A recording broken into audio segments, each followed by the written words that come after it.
So when he got an arm reach to me, I grabbed him. When I grabbed him, I started hitting him. I started hitting him. He fall, he hollered, he screaming, and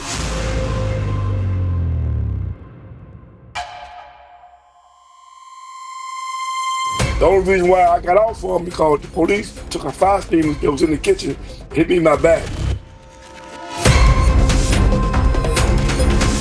And that's how I got off for him. So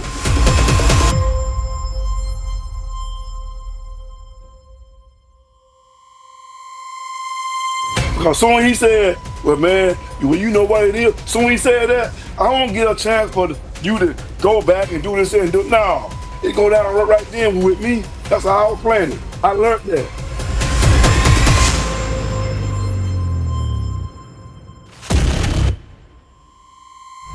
Let me take you back to the AB and the blacks, going to war, right? Right. In Lewisburg. You ended up stabbing someone there. Did you stab a white dude over there? Yes. How many times you stabbed the white dude? Probably like 6 or 7 times. I had an ice pick because it was either they were gonna get us or we get them. Because it all started behind the ABs, with 3 of them. They stepped to the Muslims, which is all the Muslims, a lot of them were older, they was out of Philly. But the AB was telling them that they got a hit on one of the Muslims, which was a white Muslim from the 80s. He had turned, he was the AB, he was the ex-AB turned Muslim. So they telling them, man, listen, we got a hit on him, and we got to take care of it.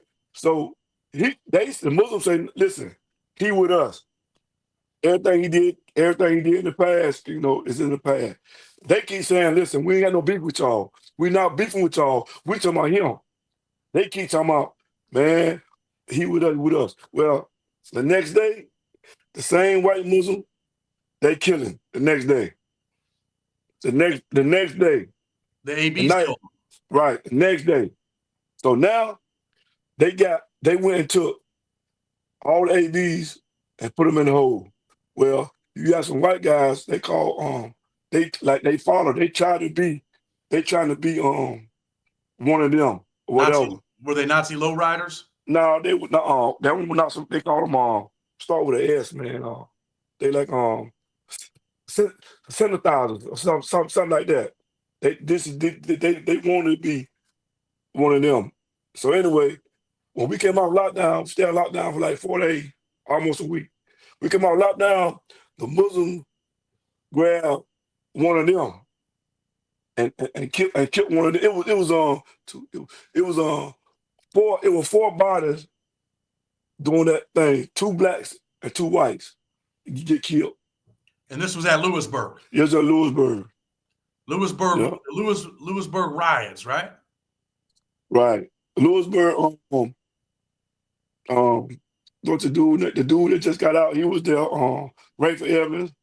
A lot of big names that was there during that time. Let me ask you this though. You stabbed the white dude 6 or 7 times. Was it just the first white dude you seen, or were you guys battling, or was it just like, yo, there's a white dude, I'm stabbing? Well, it was like right here, right? When the dudes go off, and we know that it's a black and white thing. We don't know if white guy don't control a black guy, because we had a thing where everybody, when we came out lockdown, all the black had to walk in threes, because this is how it was, because they was on some real get back. The AB that sent word out, you know what I'm saying, to the white guy who tried to be like them or wanted to join them or whatever, or get part of them. They had sent kites out. So the white guy that was getting, like the last black dude to get killed, he was an old man, and we told everybody to come to the chow hall. But if you don't want to eat, you still got to come to the chow hall. Where he didn't go. He's still in the cell.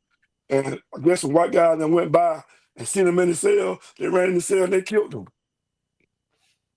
Didn't even matter if he's ever done anything wrong. It's just like, man, we're supposed to start killing people on both sides. Right. I mean, to be honest with you though, it ain't about you trying to kill the person. You know what I mean? Because when a person die, I don't think people try. I don't think really most of the people when they stab somebody, they ain't trying to kill them. It's just you know what I mean. He just what artery or whatever. You know what I'm saying? He hit. You know what I'm saying? He died. Because even me, when I had 4 stabbings in my whole 28 years in the federal prison, and all them 4, I didn't want nobody to die. But at the time when you stabbing, you don't think about that. You just trying to get the person off you, and you trying to do what you do. So after you stab this dude, do you end up getting transferred? What happens to Yeah, you? yeah, yeah. I got transferred. Then I got transferred. He's like, you get caught up in the ride. I got transferred. Yeah, I got transferred. Then You said you had 4 stabbings, Streeter. right. So that was your second one. What was your third one? Right. Uh, my third one was at Big Sandy. It was 2008. 2008. Because I left Big Sandy with the hold up. But yeah, my third one was 2008. Who'd you stab at? Who'd you stab at Big Sandy and why? A dude from DC. Because what happened was when I get there, the DC and the GDs they got into it. They got into it about I don't know about 2 or 3 months before I got there or whatever. And um the DC dude, they like 700 deep on the compound. And they won't let no GD walk the yard at the time. So a lot of people be thinking guys from Chicago, when they say they from Chicago, first thing they think, oh, you GD. You know what I mean? And so the dude, when I came in that unit, I was in A, I was in so first I was in C4. I was in I was in A3. I was in A3. And when I get there, when I get in the dude said, man, you from Chicago? I said, yeah. So you GD? I said, nah, I ain't GD. He said, oh, okay, cause we don't let GD work. I said, yeah, I heard about it. I said, but I don't fight for it. But one of the guys, one of the dudes, the guy from DC, he was like, man, I believe he GD, man. He just coming up. But I heard that, right? So I stepped to the dude. I said, hey man, listen, I'm not GD, man. I said, I got a hat and a cane on my arm. Hat and canes, and I said, I got number 5 on my arm. I said, 5 is what I'm under. I said, the hat and cane, that's our symbols. So he looking, but like I say, a lot of people don't know nothing about gangs, man. They don't know how Chicago work. But anyway, make a long story short, he's still talking his noise about, man, I think he GD. Now mine for now, he's able like 14 of us on the pound. So $14 on the pound, and we were out there in Inez, Kentucky. I'm like, man, I ain't trying to be out here no way. So I tell my guys, listen, man, look, these dudes from DC, man, because at Big Sun they got all the sales and that they run the TV. You know what I mean? I said, listen, man, this is what I'm gonna do. As soon as that dude get out of line, that's the dude I'm gonna get. And sure enough, we in the unit. We in the unit, and my seller from Chicago, but my seller had heart problems. So he go to the hospital. So now, mindful now, when I come in the cell, my seller tell me, he said, listen, man, he said, now, this is a really a DC sale. He said, but I'm paying for the sale. I'm buying the sale for us. So I told him, I said, man, you already paid. He said, I ain't gave him all the money yet. He said, but I'm paying him. It's okay. When I started to go to the hole, the same dude, him, and two of his homies, they come to my cell. They say, hey man, you know, this our cell, and you know, you gotta give us our cell. I said, no, my homie said he paying for this. He said, man, we don't know anything about that. We let you know tomorrow you gotta be on the cell. So I go to the yard, I tell my homie what's going on. They were like, man, what you gonna do? I said, man, listen, I'm gonna butcher this dude. Now, mindful, ain't but one, ain't but 2 of us in the unit. So I tell my homie in the unit, I said, listen, man, come out. I said, man, look, I'm gonna catch this dude. I'm gonna butcher him. I said, go ahead and pack your stuff now, because you know there's two things gonna happen. If you don't do nothing, they gonna get you, and if you don't do nothing, the guys gonna get you. He said, man, I'm ready.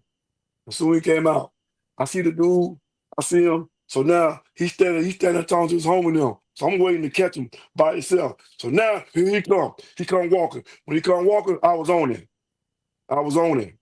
I didn't see none of that. I didn't see the other 85, 95 dude that's in the unit from DC. I didn't see none of that. My motto is to get your man. And that's what I did. Then my homie came. My homie, he know, he, you know what I'm saying, he did a few poking, you know what I'm saying, whatever. But you know, so they knew they had to do some, the dude them from DC, they tried to come, but you know what I'm saying, the police really, I can say this right here, police really saved me, but saved me and my homie because they came so fast. You know what I'm saying? But that's what it was. So you're stabbing him. He don't have a knife on him. He's not trying to stab back. No, he ain't, because it's so many of them in the unit. He ain't thinking about that. What was he doing when you were stabbing him? Was he screaming, trying to get away, fight back?